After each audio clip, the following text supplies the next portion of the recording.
Azur Procom regroupe de nombreux représentants de la communication sur la Côte d'Azur, de Cannes à Menton en passant par Nice et Monaco.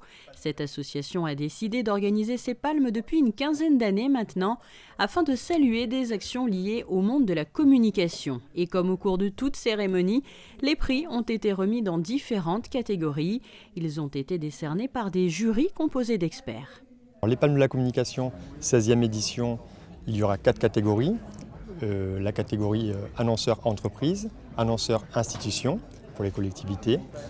Ensuite la catégorie digitale pour tout ce qui est site internet et création web. Et enfin la catégorie vidéo pour tous les films et campagnes de pub.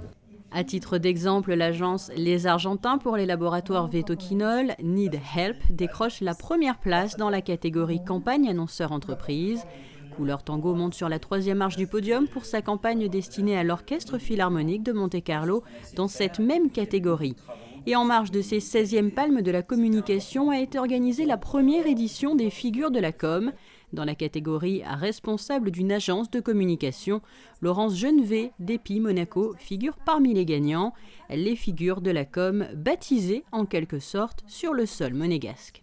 Les palmes de la communication sont organisées par Azur Procom, qui est l'association des professionnels de la communication de la Côte d'Azur, et dont les membres à peu près gravitent de Saint-Tropez jusqu'à Menton, en passant bien sûr par Monaco.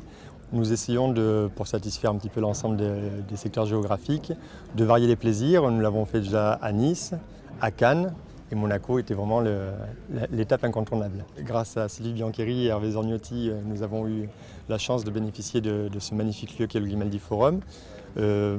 Ma volonté est réellement de revenir ici et ça va surtout dépendre de leur bonne volonté à eux, mais je suis assez confiant parce que nous avons vraiment eu un accueil surhumain. Une édition à Monaco qui semble avoir porté bonheur aux organisateurs puisque cette année, cette édition a battu des records de participation avec près de 70 participants.